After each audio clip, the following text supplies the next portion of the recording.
Molt bé, doncs benvinguts a Can Moragas, la seu de la Fundació EMIS, a Riudarenes, i benvinguts a la Festa de la Tortuga, que és una iniciativa dins de la Setmana de la Natura.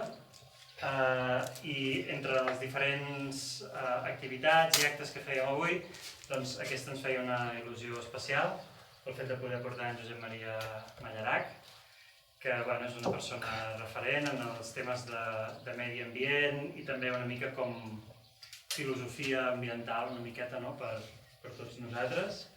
I doncs, conjuntament amb Noa Lamat vam decidir que era interessant proposar aquesta xerrada en el marc del dia d'avui. I ara en Josep Maria, durant la pròxima hora, entenc, més o menys, ens explicarà el que veieu aquí, de consciència, respecte i responsabilitat per a les generacions futures. I espero que ho gaudiu molt i bé, qualsevol pregunta entenc que... Sí, en qualsevol moment.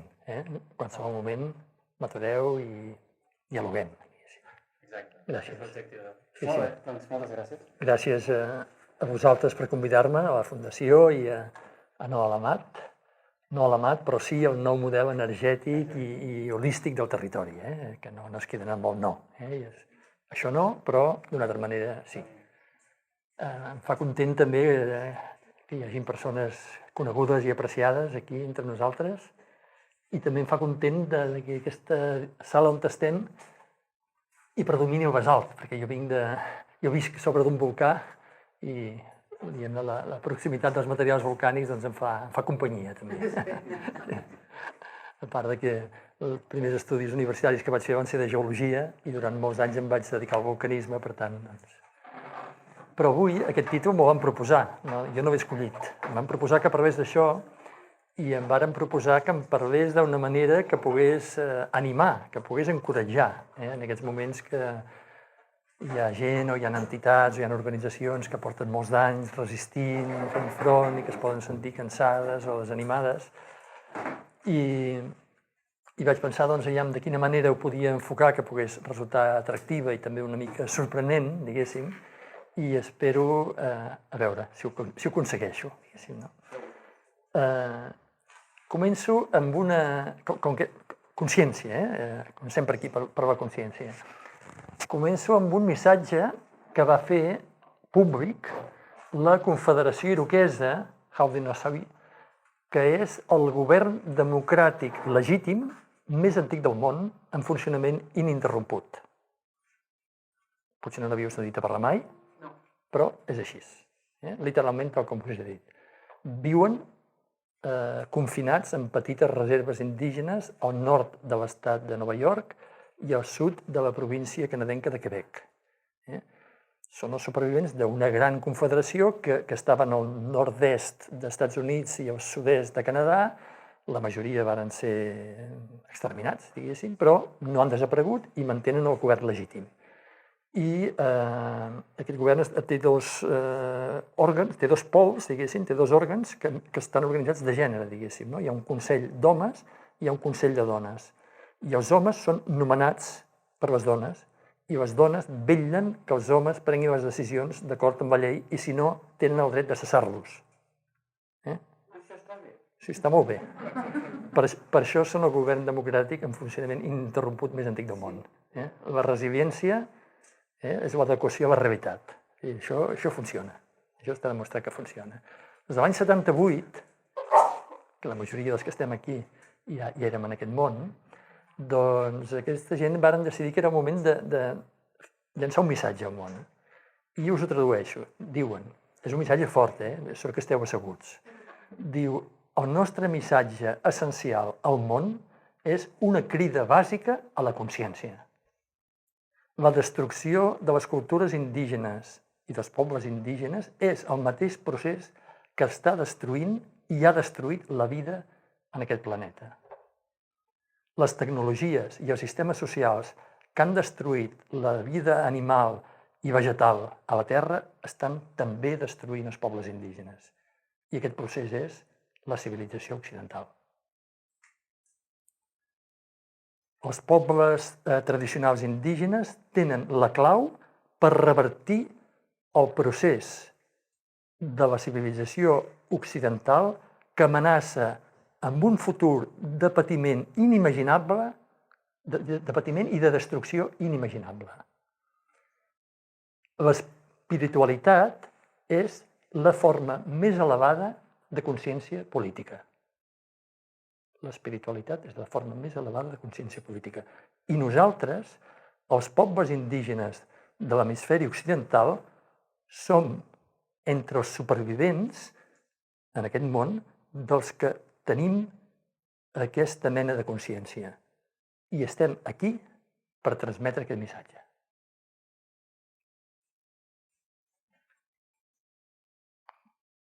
Déu-n'hi-do, Aquest és el punt de partida del meu discurs. Repeteixo, és a dir, és una crida a la consciència. No som conscients. Ens diuen no. He tingut la sort els últims 25 anys de participar en molts fòrums amb líders indígenes d'arreu del món, gairebé tots els continents, i contínuament ens diuen el mateix. No veieu? No compreneu? Com és? No? Com és que no siguem conscients? Per això és una crida a la consciència. I des d'on es fa? Doncs des de l'espiritualitat, des d'una visió espiritual de la realitat, com la forma més elevada de consciència política. Política amb P majúscula, no politiqueig, no, la política de debò, diguéssim, no? I diuen, estem aquí per transmetre aquest missatge, per dir-vos això. És per això que estem aquí, per això hem sobreviscut, per dir-vos això. Jo m'he trobat moltes vegades, ja dic, en aquestes ocasions, molt colpit sempre per l'eloqüència profunda i directa dels portaveus indígenes. I he de dir que els nord-americans, i també els Maasai, i els Tuaregui, i uns pocs més, els Quítxua també, hi ha uns pocs que són grans oradors. Hi ha molts pobles indígenes que no ho són, que es comuniquen d'altres maneres, diguéssim, no? Es comuniquen telepàticament o que es comuniquen a través de pictogrames o que tenen altres formes de comunicació. Però aquests són uns oradors excel·lents. Totes les cultures indígenes són orals. No són cultures escrites, tots són orals. I les cultures orals normalment són grans oradors. Però aquests formen part com de l'èlit, podríem dir, des del meu punt de vista, dels millors oradors del món. Me'n recordo, permeteu un altre petit incís de record personal, l'any 2003, vaig assistir a un congrés mundial a Durban, a Sud-àfrica, un congrés mundial d'espais protegits.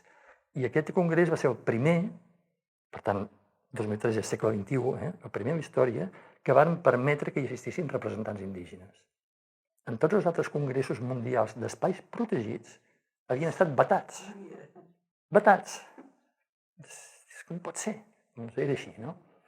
Aleshores, en aquell congrés, recordo la cerimònia inaugural, hi havia Nelson Mandela, hi havia personatges de primer nivell, i hi havia un orador Lakota, no era dels iroquesos, era d'una altra nació indígena nord-americana que estan al nord de les Grans Praderies. També és una altra confederació de 100 nacions, Lakota. I recordo que també va pronunciar un discurs que ens va frapar profundament a tots, i va acabar, ho dic perquè va acabar dient això mateix. Diu, i ara que us he dit tot això, ara sóc conscient de que la meva raó de ser en aquest món ha sigut poder transmetre aquest missatge a vosaltres ara i aquí. I allò donava sentit a la seva vida. T'has d'agafar la cadira, diguéssim.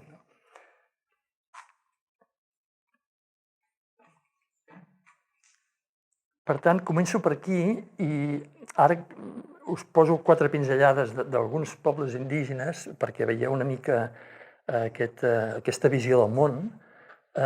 Aquests són Tucano, és un dels noms que reben, estan a l'Amazònia colombiana, al districte de Baupés, al cor de l'Amazònia. I vaig tenir també la providència m'hi va portar, diguéssim, no? I aquest text és una traducció d'un el que ells en diuen, això ho fan no només a Colòmbia, ho fan en altres països de l'Amazònia, en diuen pla de vida. Pla de vida. I és una cosa que fan de cara al govern. No, ells són cultures orals que prenen les decisions d'una determinada manera, però en la situació de dia d'avui, les amenaces i les pressions que tenen, doncs s'han vist gairebé obligats a elaborar aquests plans de vida. I aquests plans de vida és un concepte interessant perquè el que hi ha és a la primera pàgina hi ha una definició de què consideren que és la vida bona. En una pàgina està definit què és la vida bona. I després el pla és la manera de mantenir o de recuperar la vida bona. És senzill, diguéssim, conceptualment és senzill, no? I aquí explicava, aquest pla, això és el pla d'Estoccano, explicava què entenen que és la saviesa, com la conceben. I deia, el coneixement tradicional és una saviesa, una ciència, una vocació i un poder per mantenir el bon viure o la vida bona de tota la comunitat i per guarir-la. Ells, us he de dir, entre parèntesis, que les seves llengües no poden conjugar els verbs en primera persona a la singular. No poden dir a mi m'agrada, sempre han de dir a nosaltres ens agrada. I tenen 3 nosaltres, que un és el nosaltres la família, un altre és el nosaltres el clan, que són unes 50-60 persones, i l'altre és el nosaltres la tribu, que són un conjunt de clans. Tenen 3 nosaltres. Però no poden dir. Per tant, l'individualisme no es pot manifestar perquè la llengua no ho permet. Per tant, sempre és la visió de comunitat. I diu, participar en aquest coneixement enriqueix el nostre esperit, ens alegra, allunya el mal i per això el considerem de valor espiritual. Es fonamenta en una ètica per exercir el bé d'una manera conscient i lliure. És una idea clau. Fem el bé conscientment i lliurement, totes dues coses. I oferta a l'origen. Participem en la seva herència mitjançant cerimònies, rituals, danses i pregàries. Depenem d'una relació respectuosa amb el món espiritual. Jo ho he traduït així, que ells en diuen Kumwa, serien com els xamans, per dir-ho així, són els que regulen periòdicament tots els éssers i els principis espirituals de vida que constitueixen l'ordre del territori que ens fou atorgat.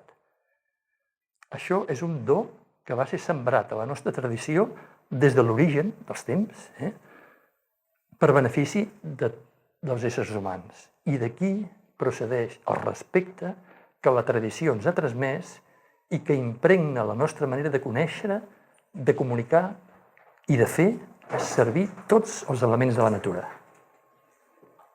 O sigui, és un respecte que impregna la manera de conèixer, que impregna la manera de comunicar i la manera d'utilitzar tot allò que ve.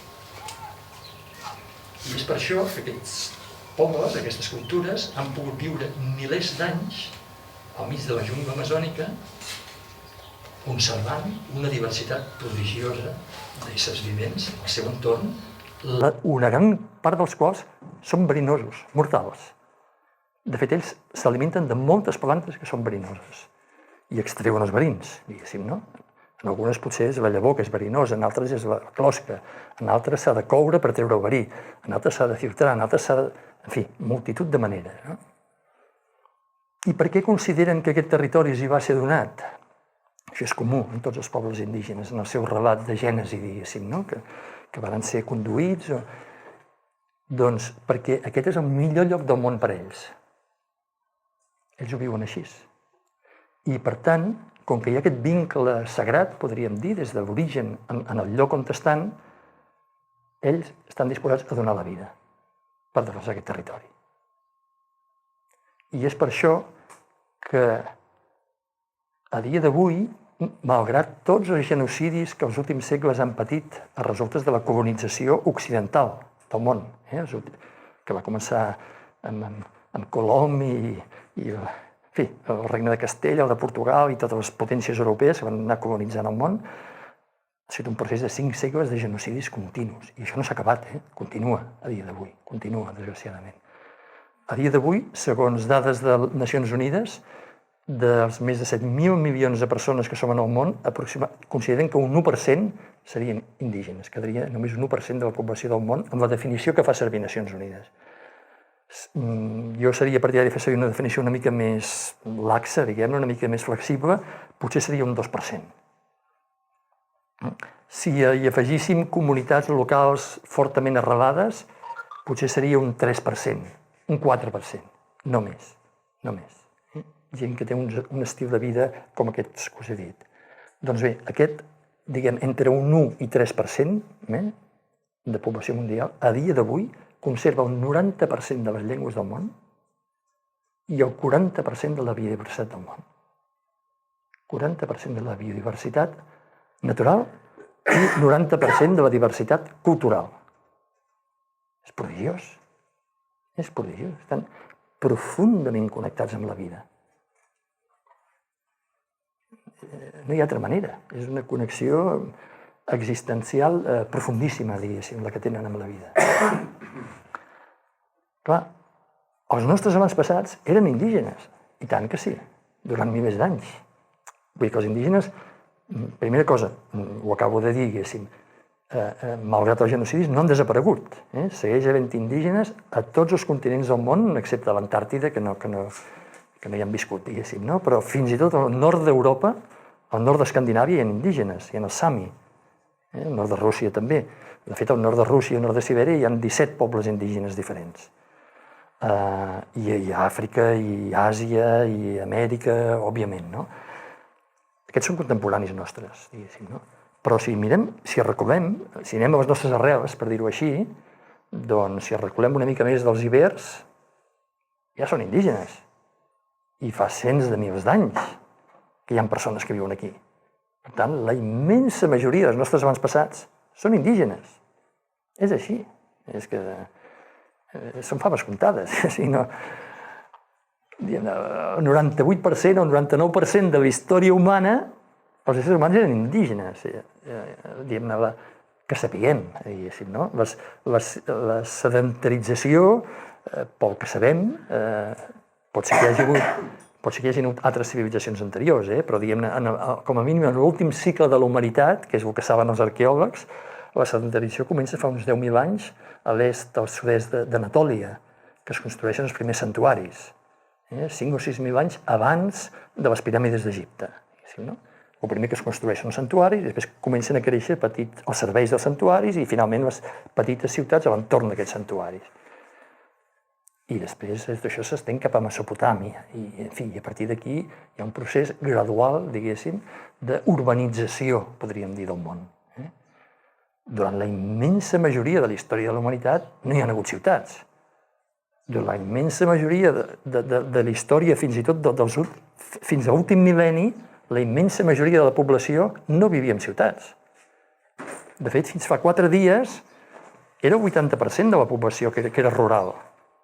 4 dies. Aquí mateix, quan jo vaig néixer, la majoria de la població de Catalunya era rural, no era urbana. El canvi ha sigut molt fort en molt pocs anys. Ha sigut fortíssim. A dia d'avui és més del 85% de la població de Catalunya que és urbana. I mundialment passa del 50%, per primera vegada a la història que sapiguem. La meitat de la població del món és urbana, a dia d'avui. Però dic això perquè si mirem a les nostres arrels, els restes que trobem de les nostres arrels, trobem escardissos, trobem coses que els arqueòlegs les interpreten, però a mi m'interessa més les obres d'art, diguéssim, perquè són les que mostren més una mica la visió del món que tenien. Ens trobem amb unes obres d'art que caus de genolls, diguéssim. De fet, aquestes no són pas les més antigues. A l'Ardeix, al sud d'Albèrnia, s'han trobat a Pont d'Arc unes pintures tant o més espectaculars o precioses que aquestes, que tenen 30.000 anys, mínim, entre 30 i 35.000 anys, d'una qualitat genial.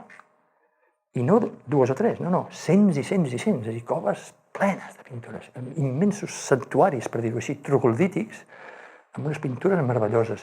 I les sales que estan més ben pintades coincideix, podríem dir, en què són les sales amb més bona acústica. Això s'ha estudiat també, eren els llocs on cantaven, on feien els rituals, etc. Si ens acostem més cap aquí, jo he tingut la sort de poder estar a Armènia. Aquesta bossa ve d'allà. Una de les cultures més antigues del món, cultura armènia. Armènia és on es va domesticar el vi. És a dir, la vinya silvestre es va domesticar, es va començar. Però he estat en coves d'Armènia on 6.000 anys abans de Crist, és a dir, fa 8.000 anys, es va començar a fabricar vi a partir de sarments silvestres per finalitats exclusivament rituals. És a dir, els grans cellers estan dins de grans coves on es feien els grans rituals i el vi s'utilitzava com a sacrament, diguéssim, exclusivament. Vull dir que és que quan anem una mica a les arrels trobem coses molt sorprenents. Però una de les que personalment a mi m'ha interessat, n'hi ha moltes de facetes interessants, no? Però davant de la situació precisament de la falta de consciència política que tenim avui dia, una cosa que interessa és veure quins sistemes de governança tenen aquestes poblacions tan resilients que han sigut capaces de perdurar durant milers d'anys.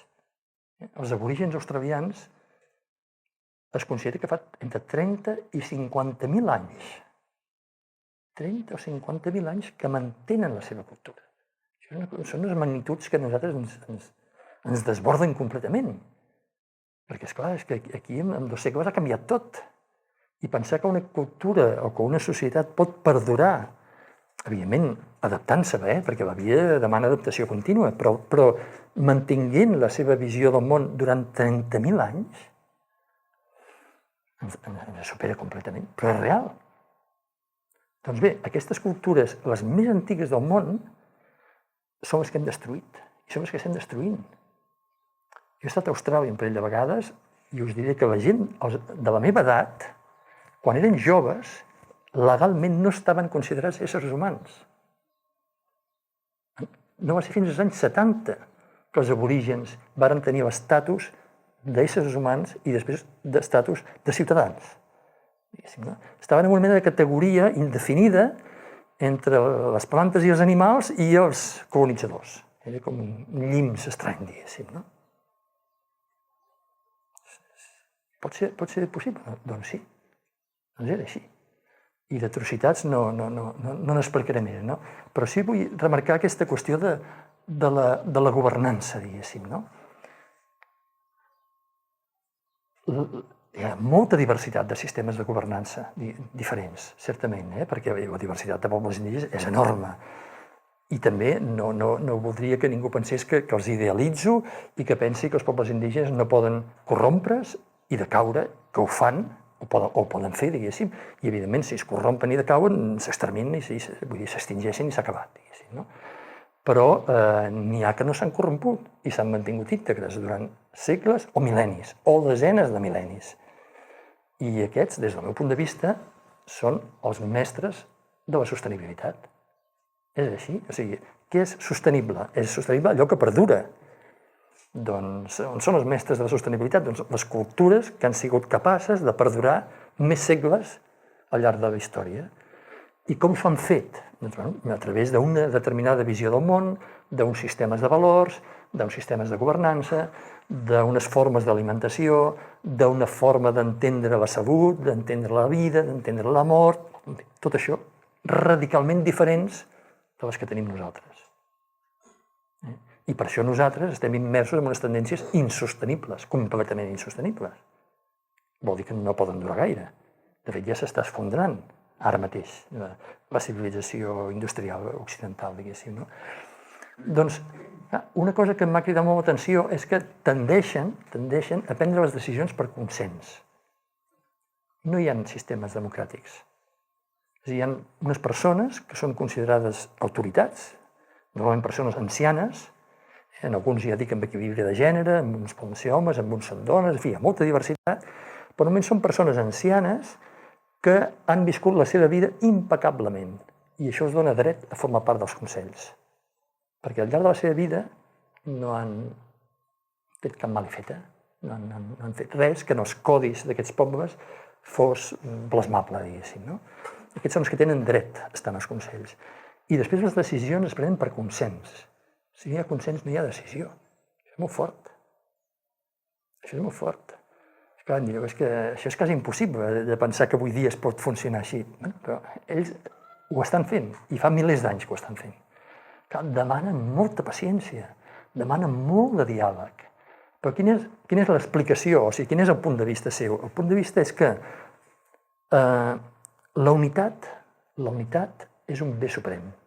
Aquest és el seu punt de vista. La unitat del clan, de la tribu, del poble, fins al que sigui, és un bé màxim, per dir-ho així, no? Aquesta unitat. Per tant, una votació sempre crea una divisió.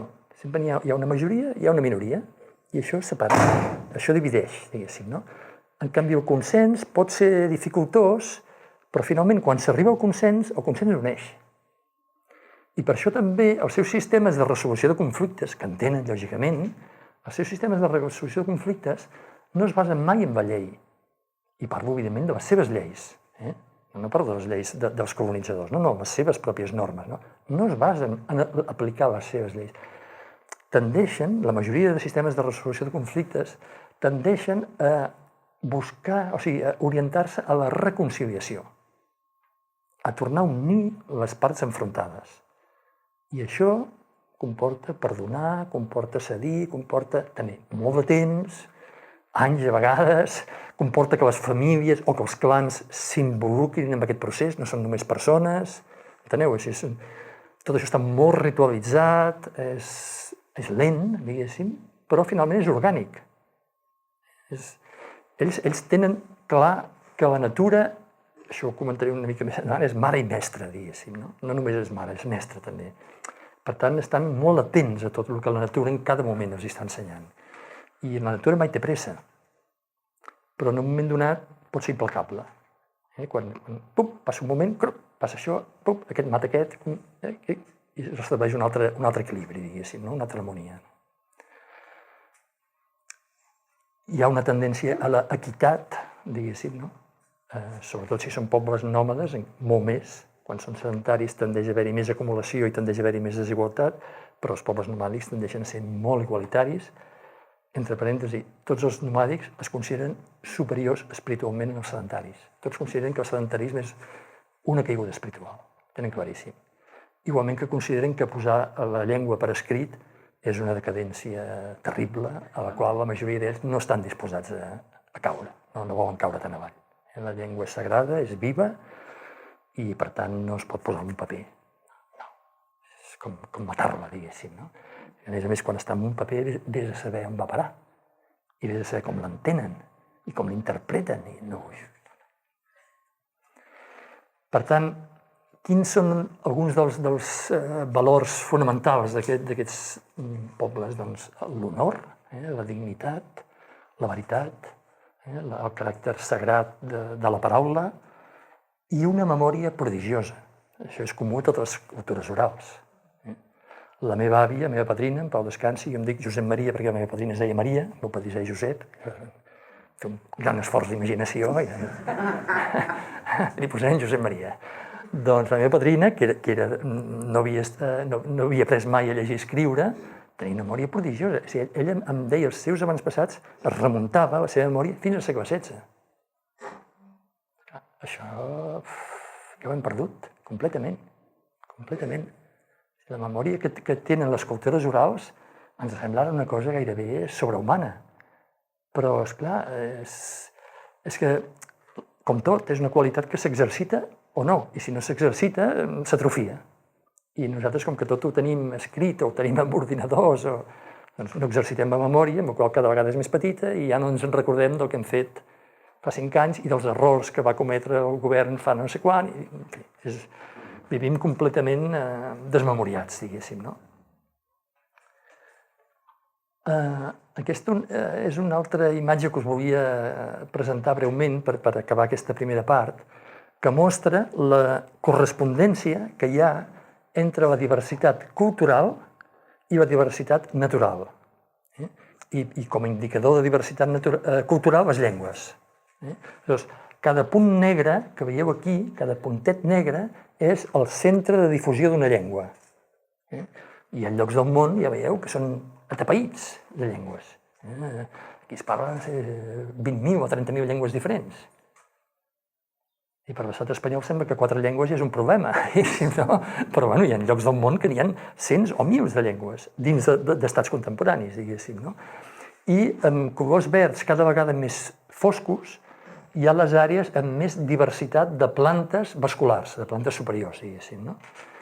I fixeu-vos que els llocs que hi ha més densitat de punts són també les àrees de verd més fosc. És a dir, hi ha una coincidència, diguéssim, no? Geogràfica. Les àrees de més diversitat natural són les àrees de més diversitat cultural.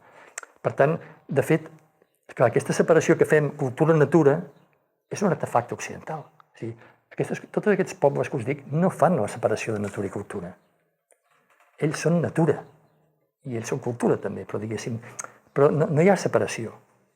Enteneu? O sigui, aquí ens hem anat, el nostre coneixement, la nostra manera de conèixer, diguéssim, és analítica i fragmentadora, no?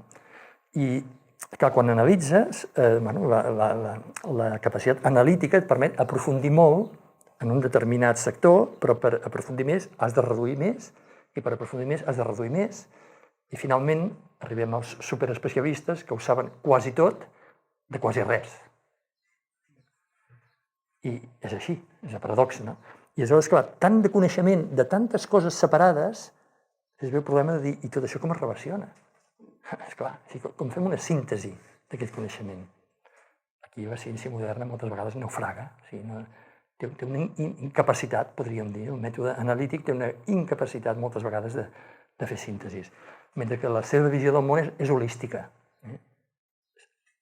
Mai procedeix per anàlisi, sempre és integrada, diguéssim, no? Sempre unifica totes les dimensions de la realitat.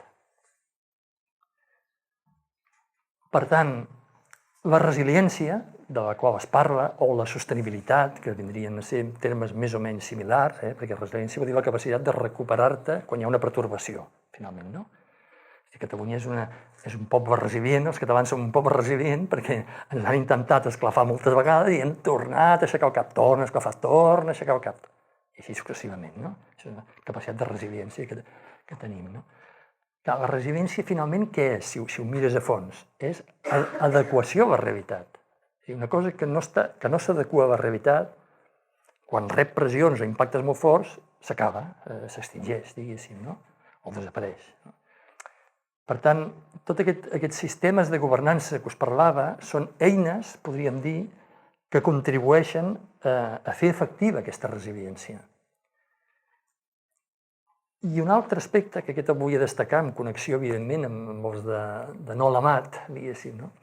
És la capacitat de resistència, que es fonamenta amb el concepte, podríem dir, o la concepció sagrada de l'existència.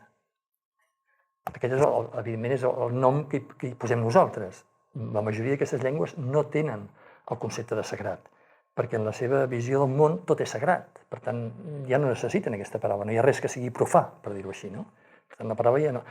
Però per posar un terme que a nosaltres ens serveixi i que ells també utilitzen quan s'han de comunicar amb nosaltres, és el sagrat, no? I fixeu-vos, això és una gran manifestació de les més grans que hi ha hagut a Amèrica del Nord, no sé si vau... Això fa uns 3 o 4 anys. Això va ser a Dakota del Nord. Era per oposar-se al pas d'un oleoducte que Donald Trump volia impulsar per portar hidrocarburs des d'Alaska fins als 48 estats contigus. Llavors, havia de travessar el seu territori i aleshores ells s'hi van negar i van dir no. I llavors hi va haver una acampada en ple hivern i allà són temperatures de 35 a 40 graus sota zero. Estan acampats allà, milers de persones.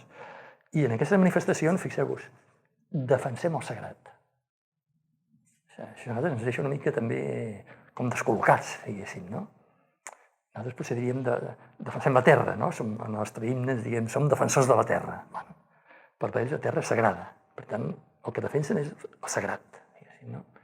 I això ho expressen moltes vegades. I és per això que com que la seva, diguéssim, la seva actitud no es fonamenta en la seva, no dic la seva lluita política. La seva lluita política utilitzen com no la mar, totes les eines que tenen a l'abast, lògicament, no? I utilitzen, evidentment, les lleis estatals i les lleis internacionals i els tractats i els convenis i tot, no? Però en la seva cosmovisió, diguéssim, no hi ha drets, hi ha deures. És a dir, tot es fonamenta en els deures, en les responsabilitats sagrades.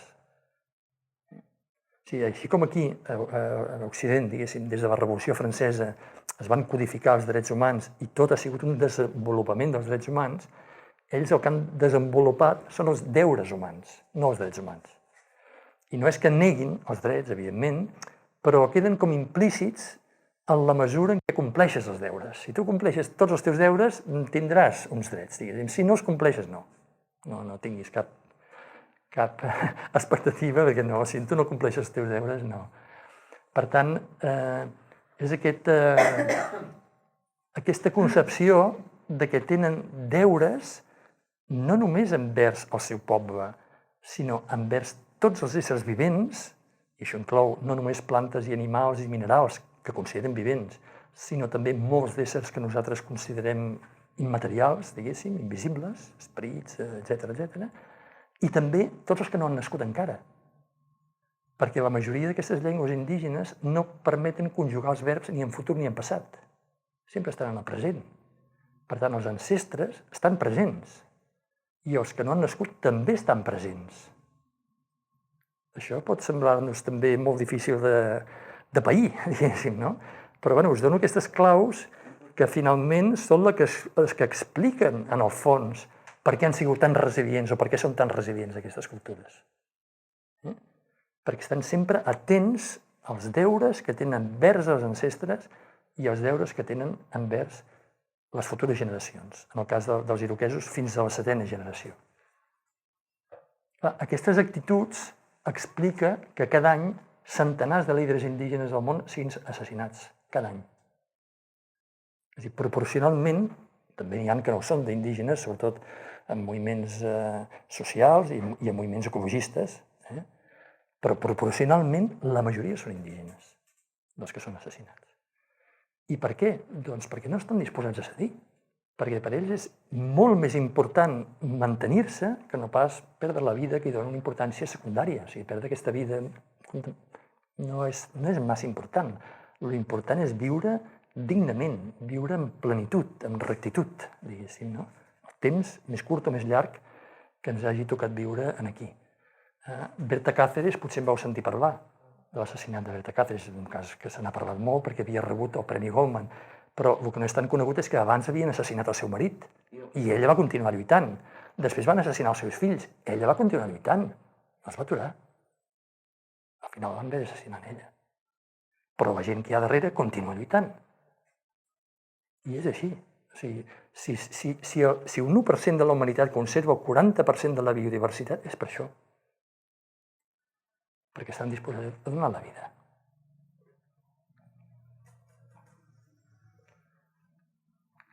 I tanco aquesta part per enllaçar, diguéssim, amb una citació del bisbe Casaldàliga, que sabeu que va estar vivint la major part de la seva vida al Brasil, que deia, això és una citació seva, deia: la causa indígena m'ha fet més català. Les tribus prohibides m'han ajudat a retrobar la meva sempre maltractada tribu. El fet de ser català m'ha tornat més sensible al problema de la llengua i la identitat dels indis i m'ha ajudat a no caure en l'imperialisme cultural. Ho poso com a reconeixement i homenatge al bisbe Casaldàliga i també perquè jo m'identifico completament amb això que diu. Crec que sempre és millor estar al costat dels oprimits que no pas dels opressors.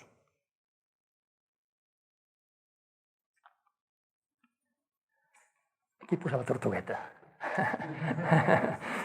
Per als Denis.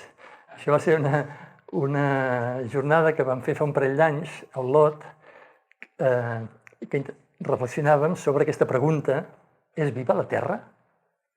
Que és una pregunta que aquí jo diria que pràcticament ningú es fa, diguéssim, no? I que segurament molta gent tendiria a respondre que no. Tendiria a respondre que hi ha una part viva, però que tota la Terra com a conjunt, no. Hi ha el que la ciència occidental diu la biosfera. La biosfera és una esfera molt primeta d'éssers vius, però l'atmosfera viva, no. La litosfera viva, no. La hidrosfera viva, no. Bé, totes aquestes cosmovisions més resilients, més profundament connectades amb la natura, totes consideren que està viva. Tota la Terra i totes les seves parts, evidentment. I no només que està viva, que és conscient. I no només que és conscient, sinó que ens hi podem comunicar, vaja, que s'hi comuniquen, que s'hi relacionen contínuament. És un ser, és un ser. En moltes de les seves llengües l'anomenen mare, o àvia, o mare venerable, o alguna cosa així, no? I això no és una figura poètica. O sigui, això té poesia, podríem dir, no? Sí, però l'important d'això és que si és mare, o sigui, si realment nosaltres fóssim capaços de dir sempre mare terra i no dir el planeta, que sembla que el planeta és... no ens afecta, però és molt diferent dir el planeta o dir la mare terra, no? Si és mare terra, quina és la relació que establim amb la mare terra? Una relació filial. Basada en què? En els deures que tenim envers la nostra mare. No tenim drets respecte a la mare, tenim deures. Es veieu com canvia completament? Només un canvi de nom és un canvi de visió del món, un canvi de relació. Per tant, la natura, el terme que tenim en català ve del llatí, natus, és allò que dona vida, allò que és capaç de regenerar-se per si mateix. En aquestes cosmovisions més resilients, és mare, és mestre al mateix temps, però és mare en el sentit que és ésser viu, és ésser viu, és mestre, ens està ensenyant sempre, és, podríem dir, manifestació divina o manifestació espiritual, i també és la unitat de l'existència, finalment. Vull dir, és que tots en formem part. No és ella i nosaltres, finalment tot està unificat, per dir-ho així, no? Són visions unificades de la realitat, on tots els components, per dir-ho així, són interdependents, no? I clar, de tot això que estic exposant, que ara us pot semblar una mica allunyat, però que és contemporani, diguéssim, tot això és contemporani, aquestes imatges són contemporànies, són fetes en diversos llocs d'Europa, són europeus, aquestes persones, aquests estan al nord de Finlàndia i aquests estan a Estònia. Estònia sobreviu en tradicions indígenes anteriors a la cristianització, fino-igúriques. Estònia, no estic parlant del Tibet, té un inventari nacional de boscos sagrats on es fan els rituals que des de fa milers d'anys se segueixen fent en els boscos sagrats. I això és Europa. Vull dir que a vegades ens pensem que tota Europa és molt materialista i molt positivista. Bé, això és la forma cultural dominant, sobretot a Europa occidental. Però quan te'n vas cap a Europa oriental o Europa nòrdica, les coses canvien molt, Però dic que, clar, segons quina és la concepció de la natura, els vincles que s'estableixen són d'una mena o d'una altra. Clar, si resulta que per als enginyers que han dissenyat la mat, diguéssim, doncs són recursos naturals, només els que estan en qüestió, o són impactes ambientals, o són impactes socials, i tot això es quantifica, és una manera d'acostar-se a la natura.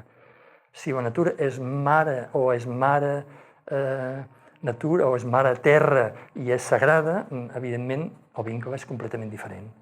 Per tant, vol dir que en aquestes tradicions o cultures més resilients, naturalment que sempre hi ha una dimensió utilitària, podríem dir, no? És evident, és a dir, nosaltres sempre ens hem d'alimentar del que prové de l'entorn natural.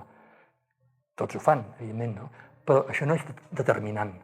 És a dir, el que determina la seva relació no és això. El que determina la seva relació són aquests altres nivells de relació que s'estableixen a partir, podríem dir, de l'ànima i de l'esperit. No són els nivells de relació corporis, encara que tot està unificat, finalment. Per tant, és admiració, és meravella, és contemplació, és meditació, pregària, visió, invocació, en fi, moltes maneres diferents, diguéssim, de relacionar-se amb la natura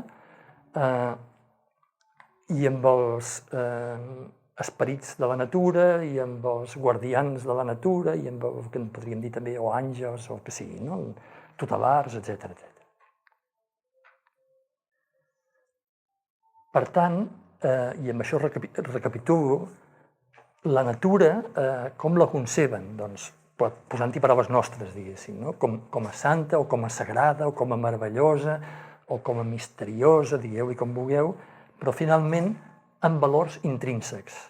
Què vol dir? No negociables. El valor intrínsec és el que no estem disposats a negociar, no estem disposats a posar-hi preu, no ens asseurem a debatre això. Això és sagrat i ja està. Totes tenen aquestes actituds, per tant, de reverència, diguéssim, de respecte profund, com a conseqüència, i, evidentment, la manera concreta com es manifesten, és a dir, les formes rituals, cerimonials, aquí hi ha una diversitat enorme, imagineu-vos des dels inuit fins als tuareg, i passant per els que viuen a les altes muntanyes, o els indígenes polinesis, per exemple, que es passen mitja vida a l'oceà, és una diversitat de formes enorme, però que en el fons, diguéssim, hi ha unes constants, com és ara el fet de concebre aquesta dimensió sagrada de l'existència com una cosa evident. Per tant, això no ho pots discutir amb un indígena. És una evidència, és com si algú ens volgués discutir a nosaltres la llei de la gravetat. No estem disposats a discutir la llei de la gravetat. És evident que si tu deixes en una cosa, cau. I això ho sabem tots, diguéssim. Doncs per ells és evident que l'existència té una dimensió sagrada, per dir-ho així, no? I aquesta evidència és una cosa poderosa, és bella, és majestuosa, moltes vegades també és temible, diguéssim, hi ha també una dimensió a vegades de temor, diguéssim, i aquesta dimensió condiciona o configura, diguéssim, les seves responsabilitats i els seus deures, això que us explicava, no? Per tant, podríem dir que són deures ètics, podríem dir que són deures morals, podríem dir que són deures sagrats. La majoria codificats, diguéssim, en els seus sistemes que es van transmetent oralment de generació en generació. I normalment tendeixen a tenir o unes espècies o uns llocs més sagrats que altres, per dir-ho així, que són més reverenciats que altres, també uns moments, uns temps, siguin el cicle diari, la sortida del sol, la posta, siguin el cicle lunar, la lluna plena, etc., siguin el cicle anual, és a dir, uns moments en el temps i uns llocs en l'espai que són qualitativament diferents i, per tant, els vincles, lògicament, són diferents, i també tot aquest teixit, diguéssim, de deures envers les generacions futures i els ancestres i envers els éssers humans i els éssers no humans, tant visibles com invisibles.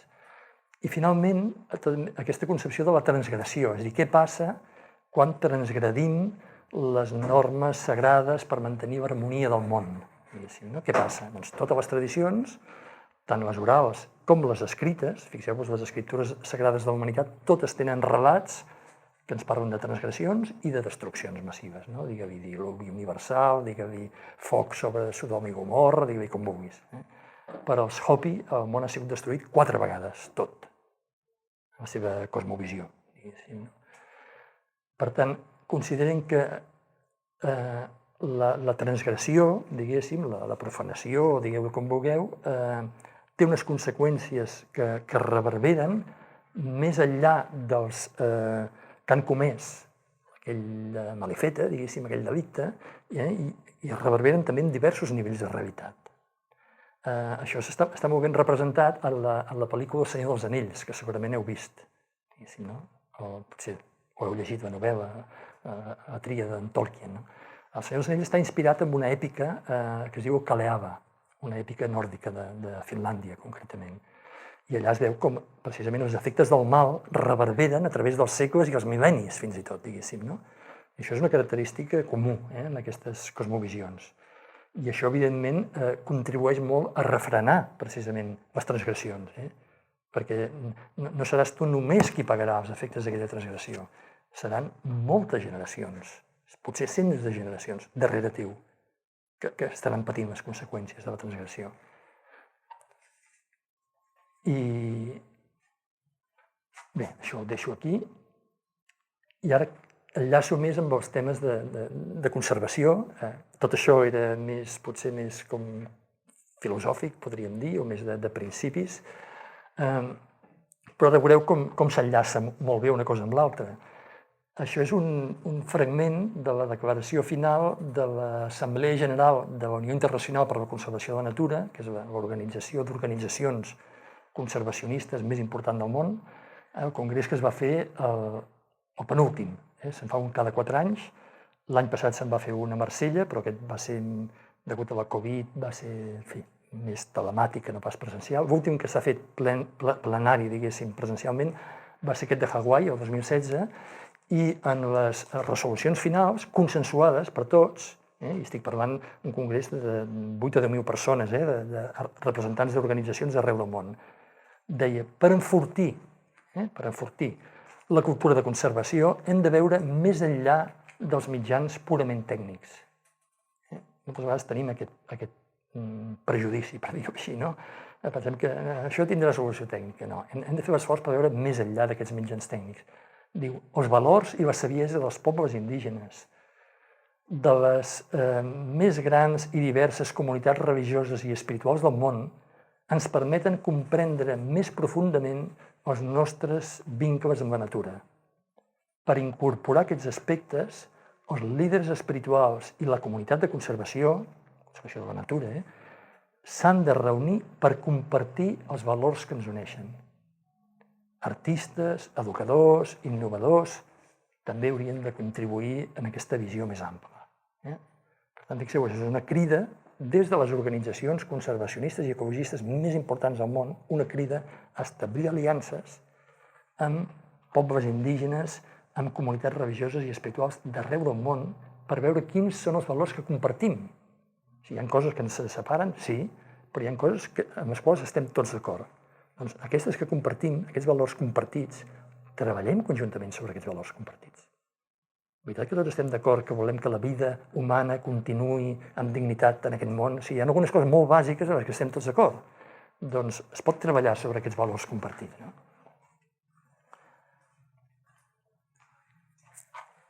Ara això és com un canvi, potser una mica sobtat, però simplement és per indicar on se situa sovint, o quasi sempre, el discurs ecologista i on se situa i com es connecta el discurs que us he estat fent fins ara i el que ve a continuació, diguéssim.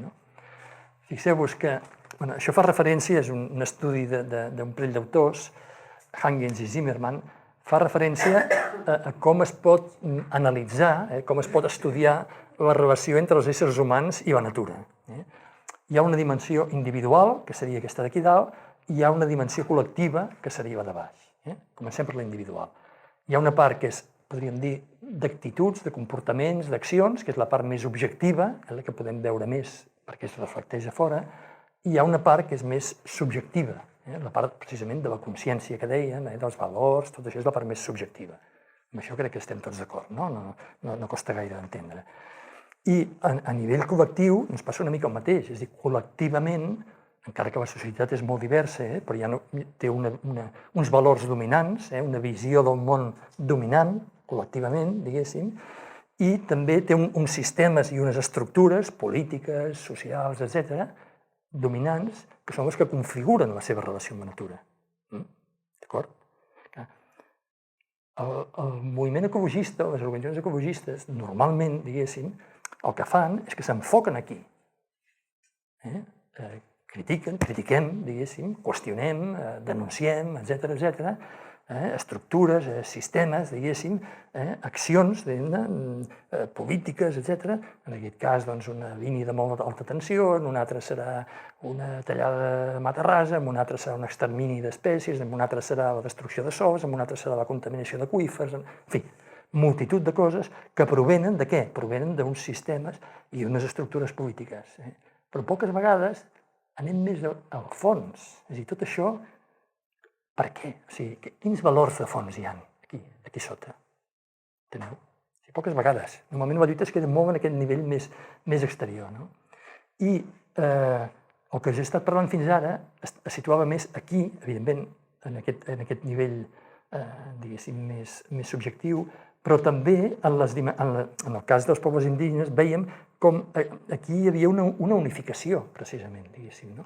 Hi havia una harmonia, i tot aquestes 4 dimensions en què es pot analitzar la relació entre els éssers humans i la natura s'havia configurat de tal manera, de moltes maneres diferents, però de tal manera que no destruïa la natura. Aquesta és la qüestió. En canvi, a la civilització industrial, sobretot, i a partir de la dècada que un servidor va néixer, als anys 50, que és quan hi ha el repunt de les tendències exponencials, a partir d'aquell moment, la majoria de les tendències, diguéssim, de la civilització industrial occidental que ha estès els seus tentacles per a gran part del món, són destructives. Aquesta és la qüestió.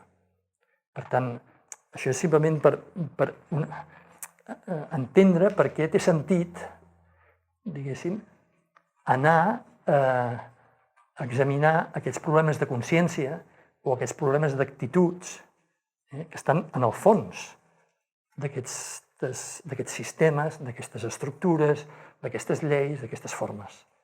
Perquè si no, moltes vegades l'únic que s'aconsegueix és aturar un projecte o aturar una agressió o derogar una llei. Però el sistema continua igual. Igualment destructiu, diguéssim, no? Sí, ràpidament una cosa substitueix l'altra, perquè no anem a fons, no? I aleshores, per això em sembla interessant tenir present aquest petit esquema que s'ha fet servir per moltes coses diferents i jo faig servir ara en relació simplement per separar el que veiem normalment, és a dir, on s'adrecen la majoria de campanyes polítiques, ecologistes, diguéssim, s'adrecen aquí. S'adrecen als impactes, per dir-ho així, perceptibles, en fi, es modelitzen, es fan els estudis d'impacte ambiental, d'impacte social. Tot això no vull dir que no tingui importància, té importància, però això només és la punta de dalt. Tot això se sosté amb un sistema de valors que de vegades es comença a qüestionar una mica, però tampoc entrem gaire en profunditat a l'hora d'analitzar quins són els valors erronis en el sentit que estan contra la vida, no erronis, simplement perquè no s'aguanten, és a dir, són insostenibles, diguéssim, no? Però és que sota d'aquests valors hi ha unes creences, i a sota d'aquestes creences hi ha una visió del món, enteneu? I hem de fer l'esforç d'anar més avall, i no ens podem quedar, aquesta és la meva invitació, diguéssim, no? En els moviments conservacionistes, ecologistes, IEMIs, No a la Mà, tot això, està molt bé establir aliances, tot això està molt bé i jo us encoratjo a continuar, evidentment, però crec que precisament una manera d'enfortir el discurs, i té més efectes positius que els aniré comentant, és l'examinar quins són els valors, quines són les creences que hi ha sota aquests valors, que sostenen aquests valors, i finalment quina és la visió del món que sosté tot això. Perquè si les tendències externes són insostenibles, si van contra les lleis naturals, que és el cas, diguéssim, és que tot això és fals. És fals, és erroni, no s'aguanta. I la prova que no s'aguanta és que quan es manifesta amb acció, destrueix, aniquila, diguéssim, no? La prova del nou és aquesta, finalment. Aleshores, l'any 92... Sí, clar. Anava a dir que fins i tot de la part que, no sé, en el nostre cas, de Fundació EMIS, per exemple, que la part de dalt de l'iceberg com la més visible, nosaltres ens adonem que moltes vegades dediquem molts esforços a reparar danys que ja s'han fet, i estem intentant també una mica com anticipar-nos o trobar maneres que aquests danys no es produeixin, perquè un cop un dany està fet és molt difícil, és molt més costós, però clar, estem en un món que ja està danyat, és un món que ja... Llavors, amb el símil una mica de la barca que s'enfonsa, que hi ha dues tasques sempre. Algú ha de treure cubells d'aigua, però algú ha d'anar a tapar el forat, perquè traient cubells d'aigua t'hi pots passar la vida si hi ha un forat. Però alhora, clar, has de fer les dues coses alhora. Només cubells d'aigua és insuficient, però és necessari. Però el tap també l'han de trobar, i això estaria a la zona superior mitja, com si diguéssim, tu parles encara més a baix. Però vull dir, jo volia fer com una separació del que ens trobem una mica a la part de dalt, que és... Sí, ara no tinc cap gràfica per mostrar això, però estic segur que heu vist gràfiques d'aquestes que mostren les tendències insostenibles, diguéssim. Totes són exponencials, però quan comencen a ser exponencials? En quin moment històric comencen a ser exponencials? En quin moment? Històric. És a dir, globalment, ara parlo globalment, no parlo de Catalunya, globalment, quan les tendències, el conjunt de grans tendències, diguem-ne, físicament mesurables, ara no parlo de qüestions immaterials, sinó les coses que són mesurables, població humana, consum d'energia, destrucció d'espècies, expansió de deserts, col·lapse de pesqueries, podria anar dient coses, tots tenen un creixement exponencial que comença tímidament als inicis de la revolució industrial i agafa la rampa, diguéssim, altíssima a partir dels anys 50. Fa 70 anys, aproximadament, diguéssim, no? Comença, reitero, comença amb la revolució industrial. Per tant, si volem entendre quins problemes hi ha de fons, hem d'entendre quin canvi de visió del món, quin canvi de sistema de creences es va produir a Europa, perquè la revolució industrial va sortir d'Europa, no va sorgir d'Àfrica ni d'Oceania, quin canvi es va produir en aquell moment? I si haguéssim de posar una paraula, podem posar diverses, però el gran canvi va ser el materialisme. El materialisme. Positivisme materialista. Si no, també es pot dir reduccionisme materialista. És a dir, concebre que tota la realitat queda reduïda al nivell tangible i mesurable. I a partir d'aquí es despleguen les ciències modernes, diguéssim, la ciència occidental moderna parteix d'aquesta premissa, i a partir d'aquí es canvia tot, diguéssim, no? Evidentment, la realitat segueix sent la que és. No queda reduïda a les ments de les persones i queda reduïda a les seves accions. I per què puc dir amb tota tranquil·litat i equanimitat que el materialisme és fals? O és erroni, diguéssim. Doncs perquè quan passa a l'acció destrueix la vida. És una ideologia, és una visió del món que quan esdevé dominant destrueix la vida. Per tant, és errònia. I per què ens deien els indígenes que l'espiritualitat era la forma més elevada de consciència política? Perquè conserva la vida. És que finalment és això. Sí, també ho podríem dir d'una altra manera. És a dir, en les cosmovisions, en les visions del món d'aquests pobles més resilients de la humanitat, sempre es concep que l'existència té diversos nivells de realitat, o nivells de consciència, o nivells d'existència, o digueu-hi com vulgueu, no? I que la majoria d'aquests nivells són invisibles, són immaterials. Em direu, la ciència moderna, la física quàntica també ho diu, sí, i l'astrofísica també ho diu, sí. Però aquestes ciències dels confins de la matèria, diguéssim, no tenen incidència en allò que fem en el nostre entorn. Són altres ciències les que s'apliquen per explotar els jaciments miners o per transportar electricitat, enteneu? No es fa servir la quàntica. Per tant, diguéssim, sí que és veritat que en els confins de les ciències occidentals modernes hi pot haver un diàleg, evidentment, amb altres cosmovisions del món en què donen preponderància en els nivells immaterials d'existència, certament, sí, i tot això és molt interessant, filosòficament i conceptualment, i tot això és molt interessant. Però el més rellevant és veure quina és la visió del món, quin és el sistema de creences i quin és el valor que es tradueix en accions. Això és el més rellevant. No és allò que està només en el nostre cap, no. L'important és veure aquests pensaments amb quines accions es manifesten. Són harmònics o són disharmònics? Són constructius o són destructius? Són benèfics o són malèfics? Aquesta és la qüestió de fons, no? Aleshores, l'any 92, com sabeu, hi va haver la primera cimera de la Terra a Rio de Janeiro. Va ser un moment també de presa de consciència, podríem dir, de les tendències insostenibles. Allà es va aprovar el conveni del clima, es va aprovar el conveni de la biodiversitat, que va acordar frenar l'aniquilació, diguéssim, de biodiversitat. Frenar, no es van comprometre a aturar-la, a frenar-la només, no? El 92.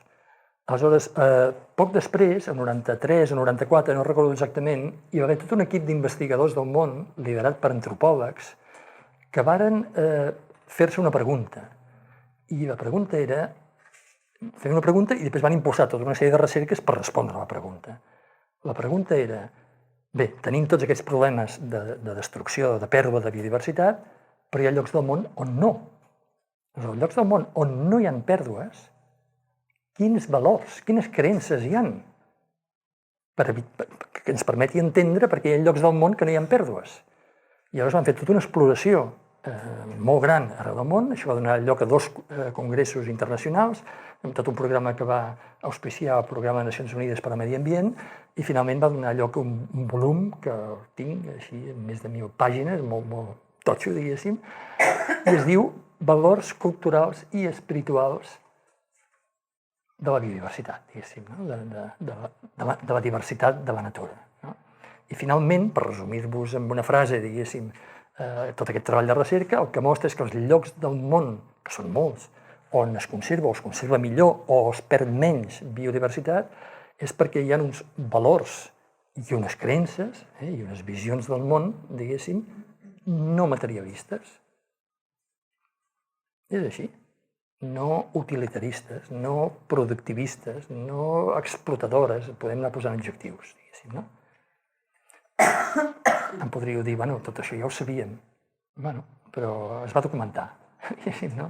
I tot això s'ha anat ratificant, o sigui, s'han anat fent més i més estudis, sabeu que es fan periòdicament avaluacions de les tendències mundials de totes les coses, cada vegada coneixem més bé com s'està enfonsant, per dir-ho així, el vaixell, i cada vegada s'està documentant més i més bé que els llocs que millor conserven la biodiversitat del món són això, els territoris indígenes, és així. Per tant, no us estranyi que quan, poc després de dimitir del càrrec, aquest era el director del Programa de Nacions Unides per al Medi Ambient, Gustav Speth, no? Poc després de dimitir del càrrec, quan ja va poder parlar amb llibertat, perquè quan tens un càrrec d'aquesta envergadura suposo que has de ser molt políticament correcte, diguéssim, en unes declaracions que va fer, ell deia, ell era de formació de ciències ambientals també, no? Deia, solia pensar que els principals problemes ambientals mundials eren la pèrdua de biodiversitat, el col·lapse d'ecosistemes, el canvi climàtic. Vaig pensar que amb 30 anys de bona ciència podríem abordar aquests problemes, però em vaig errar. Els principals problemes ambientals són l'egoisme, la cobdícia i l'apatia. I per afrontar-los necessitem una transformació espiritual i cultural. I els científics no tenim ni idea de com fer-ho.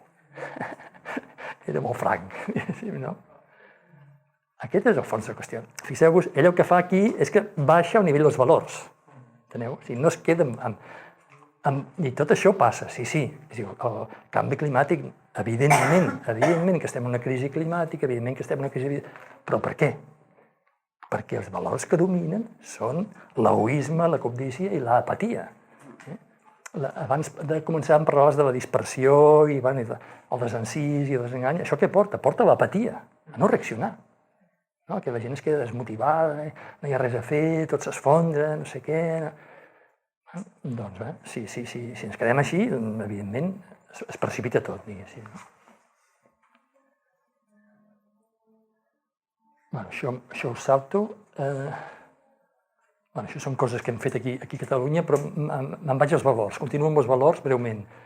Això és un treball interessant que va fer en Jordi Griera, una persona amb la que m'uneix una gran amistat, i ho va publicar en un llibre, ha fet una versió ampliada que es diu Vent d'alliberament. Jo li vaig fer el pròleg d'aquest llibre, no? I parla de moltes coses sobre la consciència. És un llibre sobre la consciència, bàsicament, i els valors. I aleshores ell es basa, fa tota una exploració, diguem-ne, sobre sistemes de valors i es basa sobretot en la tradició vèdica de l'Índia. I la tradició vèdica considera que hi ha 5 valors fonamentals. I ell fa tota una anàlisi i intenta demostrar que més o menys aquests valors realment són compartits per tota la humanitat. Segurament hi posem noms diferents, però tots coincidim que pel que fa referència a l'acció, a les coses que fem, el més important és que l'acció sigui justa, sigui bondadosa i a nivell social podríem dir que hi hagi una honradesa en la manera d'actuar dels governs. Això a nivell d'accions. A nivell d'emocions, diguem-ne conceptualment, el valor més important és la pau interior, a nivell personal, la calma, la serenor, A nivell social, doncs, l'objectivitat, o sigui, agafar les coses, no deixar-se arrossegar precisament, no?, per les emocions, sinó considerar-les equànimament. No? A nivell de raonaments, conceptualment el valor seria la veritat, a nivell personal seria la sinceritat, a nivell social, el funcionament dels organismes públics, doncs, la transparència, no pas les maniobres, l'ocultisme, el que veiem contínuament. No? A nivell de sentiments, la diferència entre emocions i sentiments és que, ja ho sabeu, les emocions van i venen, diguéssim, no? Són molt ràpides, mentre que els sentiments són més perdurables, diguéssim. No? L'emoció són com xuts d'adrenalina que podem tenir quan ens espantem o quan ens emocionem o ens alegrem molt, però duren poc, les emocions, no? Els sentiments són més perdurables. Doncs bé, a nivell de sentiments, doncs, com el gran valor és l'amor, a nivell personal, doncs, la cordialitat, l'afecte, a nivell institucional, doncs, la generositat, que seria la manera com es manifesta l'amor. No? I a nivell relacional, i aquest ve remarcat perquè és el nivell en què entren sobretot les organitzacions ecologistes i conservacionistes, diguéssim, conceptualment seria la no violència, com a valor compartit, diguéssim, l'actitud personal seria l'actitud de respecte, podríem dir reverència en el cas dels indígenes, però com a mínim respecte. A nivell social seria l'ecologia, l'harmonia, la consideració de l'harmonia, de la interdependència, diguéssim, dels éssers vius. No? I bé, aquests 5 com grans valors que aquí els exposa en aquesta taula en Jordi Griera a nivell conceptual, personal i social, creixen sobre un sol, diguéssim, hi ha una cosa que els aguanta, que és, així com la terra és l'humus, aquí és la humilitat. Totes aquestes qualitats o aquestes virtuts només s'aguanten si hi ha una humilitat de fons. I fixeu-vos que això és el que precisament el positivisme i el materialisme i tota la revolució industrial i tecnològica i la colonització del món per part d'Occident, diguéssim, va eliminar, primer de tot, arrogància.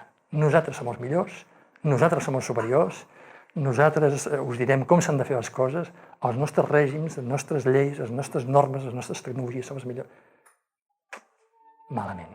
A partir d'aquí ja es veu venir, no? Falta la base. Fallem pels fonaments. No? També tenim dèficits, evidentment, en altres nivells, i molts, però aquest és un dèficit fonamental. Aleshores em direu, bueno, i ara ja estic acabant perquè tot això s'ha allargat molt, us agraeixo la paciència, escoltar-me. Aleshores, clar, aquí això era d'una cosa que ho relacionava amb ecoturisme, però el mateix té un sentit més general, diguéssim, no?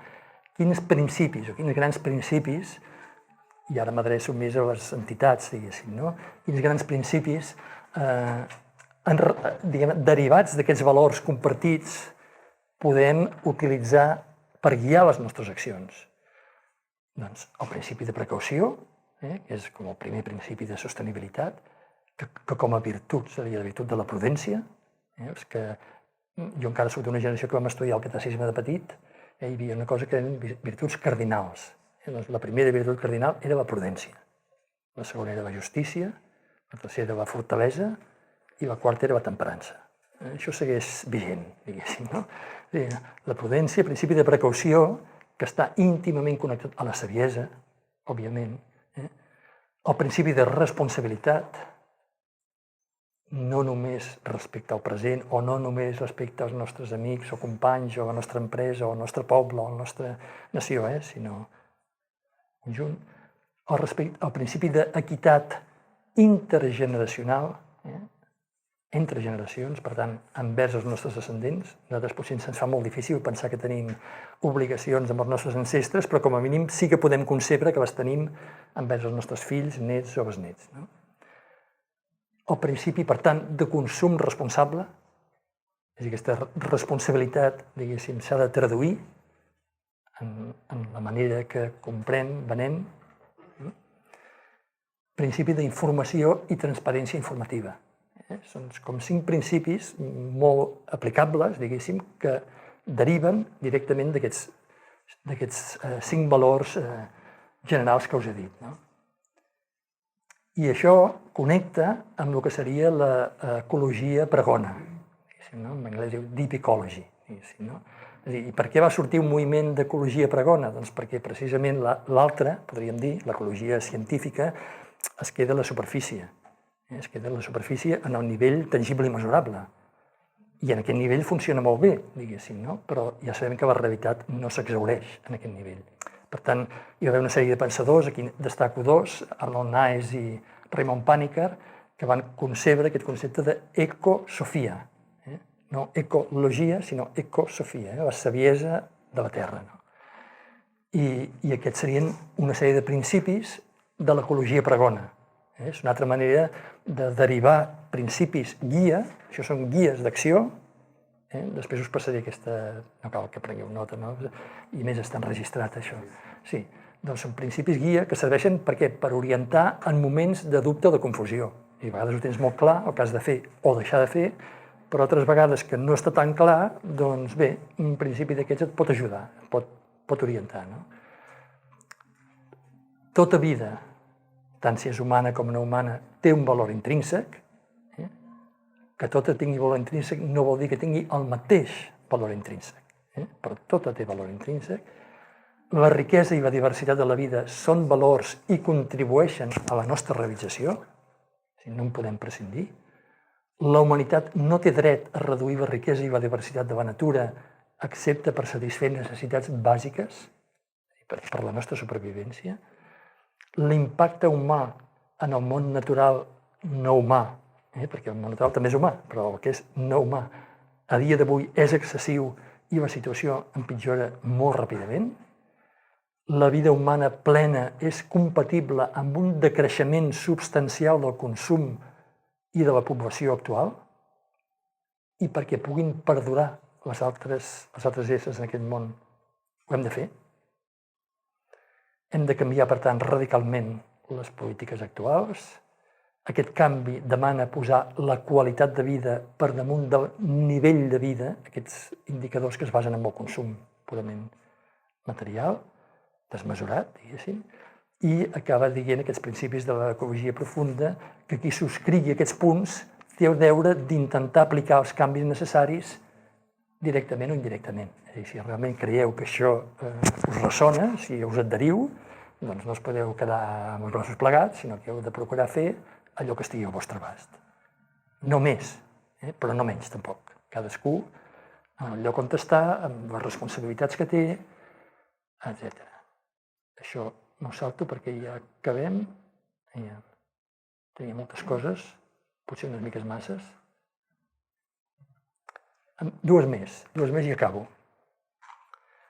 6 camins o 6 propostes, diguéssim, que jo crec que són formulades d'una manera molt inclusiva, és a dir, que crec que tothom podria sintonitzar, però això s'ha de demostrar, diguéssim, jo es proposo d'aquesta manera, per restablir un vincle espiritual amb la natura. Formulat d'una manera per la nostra societat, i ara m'adreço a vosaltres, diguéssim. Saber, però no només saber, sinó viure que som natura. O sigui, ser conscients i viure sent conscients que som natura, que no som nosaltres i la natura, que som natura. Hem de començar per aquí. Agrair cada dia els dons que la natura ens dona, encara que alguns d'aquests dons ens els cobren, diguéssim, no? Però finalment, a l'origen és tot gratuït, diguéssim, després potser entremig hi ha una empresa o hi ha un agricultor o qui sigui, que hi posa un esforç, un treball, i després hem de pagar per uns aliments, però l'aire, el sol, en fi, ja ho sabem, no? Tot això ens arriba, és un do, per tant, agrair-ho cada dia, no? Restablir la pau, la concòrdia, diguéssim, no? Que és una paraula molt maca, la concòrdia, no? Perquè és la sintonia dels cors, no? Fer les paus amb la natura, clar, en la mesura del que puguem. Això cadascú té circumstàncies diferents, hi ha persones que el seu estil de vida pot ser, si s'aturen a reflexionar, veuran que és més agressiu, per dir-ho així, envers la natura. Fer el possible per fer-hi les paus. Com a mínim, declarar la voluntat de fer les paus. I després anar introduint els canvis possibles. Recuperar, si us hem perdut, i si no us hem perdut, revitalitzar o els valors intrínsecs de la natura, és a dir, aquests valors que no són instrumentals. I aquí hi entren també tots els valors, podríem dir, estètics, també emocionals, és a dir, tot allò que no és utilitarista, tot allò que no té preu en el mercat, per dir-ho així, no? Tots els valors intrínsecs, mirar de revitalitzar-los, no? Demanar perdó, això sempre és una mica difícil, però és important per reconciliar-los. De fet, això està directament relacionat amb fer les paus, en els processos que dèiem de resolució de conflictes, i nosaltres tenim un conflicte amb la natura, és evident, doncs també hem de demanar perdó i fer el dol, diguéssim, no? De la manera que cadascú vegi, entengui, pugui, no? I, diguem-ne, també revitalitzar-nos nosaltres interiorment, anímicament, a través de què? Doncs a través d'aproximacions a la natura que no siguin utilitaristes, precisament, no?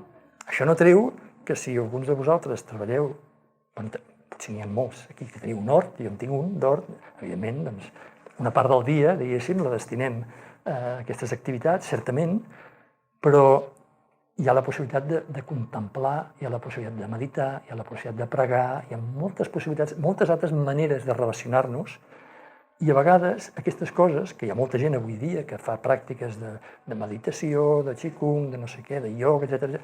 Tot això moltes vegades es fa dins d'edificis, es fa dins d'ambients urbans. Tot això es pot fer fora, es pot fer en plena natura. No? I es pot fer, la gent que pregui, doncs, no només pregar a la natura, sinó també fer l'esforç de pregar per la natura, i encara potser el més difícil amb la natura. Ho deixo així. No són, ja dic, són moltes maneres possibles, cadascú que vegi quines, però jo crec que són com 6 dimensions, per dir-ho així, que des de perspectives diferents o des de maneres de ser diferents poden contribuir, totes elles, unes més, altres més, però totes poden contribuir a anar recuperant doncs, aquests vincles més profunds amb la natura, una reconnexió més profunda amb la natura, diguéssim, no? Que no sigui només un decorat o un lloc on anem a passejar o una cosa tan externa, no? I acabo amb això. Abans d'entrar em comentava el monestir de Samye Tashilin, que teniu aquí a la vora. Potser alguns de vosaltres el coneixeu. És un monestir femení budista tibetà. Els tibetans també sabeu un poble que ha patit terriblement, molts van haver de marxar a l'exili, però això van ser capaços de donar-hi en certa manera la volta i això ha contribuït a difondre el budisme tibetà, que és una cosa que estava penjada de l'Himàlaia, doncs ara és conegut gairebé arreu del món a resultes que els xinesos van invadir el Tibet i van haver de fugir per salvar la vida molts de tibetans. No? I es dona el cas que aquí teniu aquest petit monestir budista tibetà femení. No? Aleshores, ja ho dic perquè hi ha aquesta... Acabo amb això, per l'esperança, no? Perquè és que quan parles d'aquestes coses, molt sovint hi ha persones que, passa, i a mi trobo moltes vegades, i encara aquí no he volgut, diguéssim, abonar-me exposant les tendències insostenibles, diguéssim, no? Però sí que és veritat que quan prens consciència de la situació, abans feia servir la metàfora del vaixell que s'enfonsa, diguéssim, no? Quan la gent veu que s'enfonsa, diguéssim, en aquest cas és una civilització, és un món que s'esfondra, però és així, diguéssim, hi ha la tentació del desànim, de la desesperança. No? I això, jo que voldria és separar completament l'optimisme de l'esperança. És a dir, es pot no tenir gens d'optimisme en relació amb la tecnocràcia i es pot mantenir una esperança íntegra amb la condició humana i amb la possibilitat que la humanitat té de superar aquesta prova. No? Aleshores, hi ha una autora que és budista, precisament, i per això he parlat d'aquest monestir, que és la Joanna Macy, que és activista i mestre budista, diguéssim. No? I aquesta senyora, al llarg de la major part de la seva vida, s'ha dedicat a organitzar tallers, jornades, activitats adreçades a activistes ecologistes cremats, esgotats, deprimits, que ja estaven disposats a tirar la tovallola, ja no podem més. Fa 15 anys que estem aquí i ja no podem més. I tornar a fer brollar l'esperança. És un llibre molt bonic que es diu Esperança activa. diguéssim. Us el recomano si esteu en aquesta situació. Sé que hi ha també crec que és a Conca de Trem, no recordo exactament, a Kodarma, algú de vosaltres coneix, hi ha una petita comunitat, són budistes britànics que tenen un centre de recessos, no sé si és Palau Jussà o és Conca de Trem, no recordo exactament, un lloc penjat, que només això és teràpia de líders ecologistes cremats. Sí, de debò, es dediquen... I tenen ple, no? Sí. Aleshores, clar, allò que dona aquí, en aquest llibre, veureu, és interessant perquè és un llibre que és un destil·lat de la seva experiència pràctica. No és un llibre de teories o de conceptes. És un llibre de vivències i d'experiències. I aleshores el que fa és explicar-les, bàsicament, i mostrar quines actituds i en quines maneres, diguéssim, ens hem d'enfrontar amb els reptes que la vida ens ofereix, no només per no deprimir-nos, sinó al contrari, per viure en plenitud, per entendre que aquestes són les proves justes que necessitem en aquesta vida, en aquest món, per viure plenament. I amb això ho deixaria. Moltes gràcies.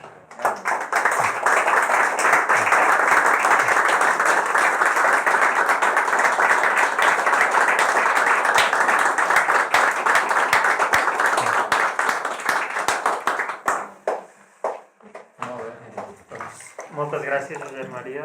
Ha sigut molt interessant i ens ha donat una perspectiva no holística, no se m'acut la següent paraula, més enllà de holístic, no? De tot plegat i... Però jo crec que holístic és una bona paraula, perquè justament és un terme que ho inclou tot, diguéssim. Està començant a fer servir molt i té la voluntat. comença a semblar la sostenibilitat. Sí, però té la voluntat. Bueno, per això s'ha de desemmascarar quan s'utilitza d'una manera perversa, diguéssim, no? Però sí, és aquesta voluntat de reconèixer que hi ha diversos nivells d'existència, que hi ha uns valors a sota, que hi ha unes creences, i treballar totes aquestes coses d'una manera proporcional a la seva importància. Aquesta és la qüestió, per no cremar-se, diguéssim, no?